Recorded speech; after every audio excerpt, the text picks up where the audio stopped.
करीब 15 खातों से इसने लगभग 2 करोड़ 32 लाख का फ्रॉड किया।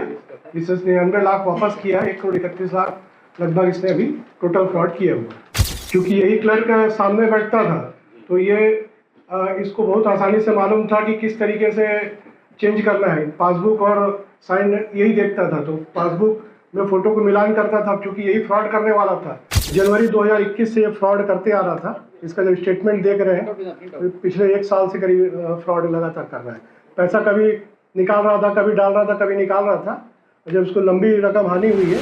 नमस्कार, जय जोहार। मैं योगेश और आपके लिए एक ऐसा खबर लेकर हाजिर हूं जो आपको थोड़ा परेशान कर सकती है, परंतु आपको जागरूक एवं सचेत बनाएगी। एक ऐसी खबर जिसको सुनने के बाद आपका बैंक पर से विश्वास कम हो जाएगा। आप बैंक में भी अपने पैसे को सुरक्षित महसूस नहीं करेंगे। एक ऐसी खबर जिसमें एक बैंक क्लर्क की काली करतूत सामने आई है। मामला राजनांदगांव से है।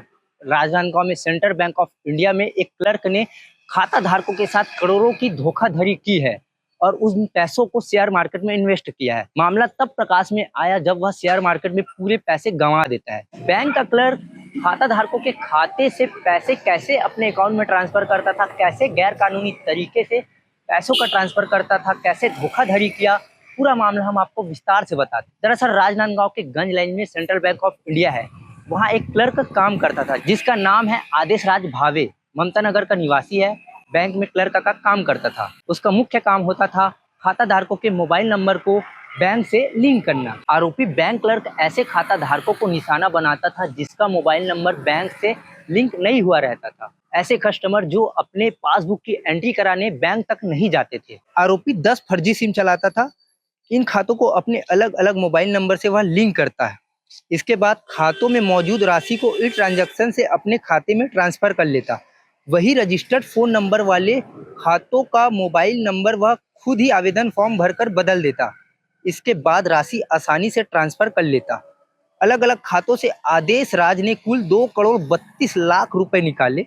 यह हरकत वह साल 2021 से कर रहा था, यानी तकरीबन 2 साल से वह यह हरकत कर रहा था।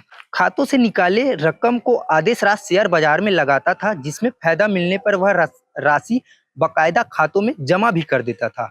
यानी कि जो भी पैसा है वो 2 करोड़ 32 लाख रुपए जो निकाला था उसको शेयर मार्केट में इन्वेस्ट कर देता था और जब फायदा होता था जो राशि को वो वापस बैंक अकाउंट में डाल देता था। तो लेकिन इस बार हुआ ऐसा कि उसको फायदा की जगह घाटा हो गया, इस कारण वह फंस गया। इसी लेन देन के रिकॉर्ड में उसके धोखाधड़ी की पोल खुल गई। आदेश राज ने कुल 2 करोड़ 32 लाख रुपए निकाल लिए थे। कुछ समय पहले ही उसे शेयर बाजार में कुछ लाभ हुआ। इसके बाद उसने खाते में 99,15,000 रुपए जमा किए। लंबे समय से कम राशि वाले खातों में अचानक बड़ा ट्रांजैक्शन होता देख बैंक के प्रबंधक बी अनुषा को संदेह हुआ। उन्होंने इसकी जांच शुरू की। तब कई खातों से लगातार हो रहे ट्रांजैक्शन का खुलासा हुआ। यह बड़ी धोखाधड़ी सामने आई। इसके बाद प्रबंधक ने 17 जनवरी को कोतवाली थाने पहुंचकर मामले की शिकायत दर्ज कराई, जिसके बाद आरोपी से पूछताछ करने पर मामले का खुलासा हुआ। आदेश राज भावे खातों से रकम ट्रांजैक्शन के लिए 8 से 10 मोबाइल नंबर का इस्तेमाल कर रहा था। उसने ग्राहकों के नंबर को बदलकर इन्हीं नंबरों से खातों को लिंक किया था, जिससे किसी भी तरह के ट्रांजैक्शन की जानकारी ग्राहक तक नहीं पहुंच पा रही थी। नए नंबर खाते से लिंक करने की पूरी प्रक्रिया की जिम्मेदारी आदेश राज पर ही थी। इसी का वह फायदा उठाते रहा।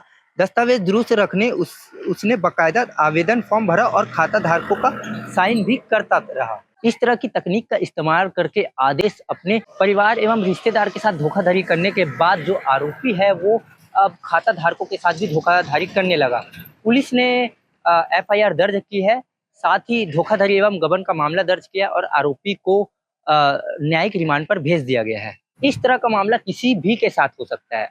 आगे आप वीडियो में देखेंगे राजनांदगांव पुलिस की प्रेस कॉन्फ्रेंस हुई। प्रेस कॉन्फ्रेंस में क्या कुछ खुलासा हुआ, आगे आप वीडियो में देखिए। आरोपी बैंक में पदस्थ है। अभी उसको अटैच किया गया है रायपुर। करीब 15 खातों से इसने लगभग 2 करोड़ 32 लाख का फ्रॉड किया। इससे 99 लाख वापस किया, 1 करोड़ 31 लाख लगभग इसने अभी टोटल फ्रॉड किया हुआ। ये क्लर्क के पद पर था। सर, ये अकेले है कि इसके साथ कोई और? अभी तक अकेले में आया है इसका और इन्वेस्टिगेशन इसमें जारी है। इसमें सीसीटीवी फुटेज, सीडीआर और सारी चीजें पे आगे काम कर रहे हैं। क्योंकि यही क्लर्क सामने बैठता था तो ये इसको बहुत आसानी से मालूम था कि किस तरीके से चेंज करना है। पासबुक और साइन यही देखता था, तो पासबुक में फ़ोटो को मिलान करता था। क्योंकि यही फ्रॉड करने वाला था, तो फ़ोटो चेक करने वाला कोई नहीं था। सिग्नेचर ही अपने हाथ से फर्जी, जो मोबाइल फ़ोन नंबर चेंज करने का एक फॉर्म आता है, उसमें ये फर्जी सिग्नेचर मार के उसको फिर आगे चेक करता था। तो इसके जो ऊपर के अधिकारी हैं मिलता जुलता सिग्नेचर से उसमें धोखा खा गए और ये उसका फ़ायदा उठा लिया। तो शेयर मार्केट का इसको शौक था, तो ये वहाँ लॉस हुआ इसको शेयर मार्केट में। तो उस संबंध में इसके शेयर मार्केट डीमेट अकाउंट को भी जब्त किया गया है, उसको इन्वेस्टिगेशन में ले रहे हैं। और कितने समय तक ये कर रहा था? बैंक वाले भी बता रहे हैं कि हमको रिसेंट एक हफ्ते में क्लियर हुआ है करके। हाँ, उसके बाद इसको अटैच कर दिए और प्राइमरी इंक्वायरी की है बैंक के द्वारा। फिर उसके बाद ये हमारे पास कल शाम को आए हैं, तत्काल इसको FIR करके अरेस्ट किया गया। ये मतलब अभी शुरू किया था कि और पहले? ये अभी पूछताछ में जनवरी 2021 से ये फ्रॉड करते आ रहा था। इसका जब स्टेटमेंट देख रहे हैं तो पिछले 1 साल से करीब फ्रॉड लगातार कर रहा है। पैसा कभी निकाल रहा था, कभी डाल रहा था, कभी निकाल रहा था।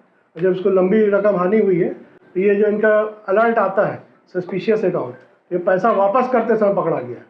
किसके मतलब एक महिला खाते में पैसा वापस आया, तो अधिकारी ऊपर का देखा कि अचानक इतना पैसा कैसे आ रहा है इसको। तो जिस खाते से आया वो भावे का था, तो भावे शक हुआ इनको, तो इनका एम्प्लॉई है। ये करीब 22-23 तारीख से ये एब्सेंट भी था।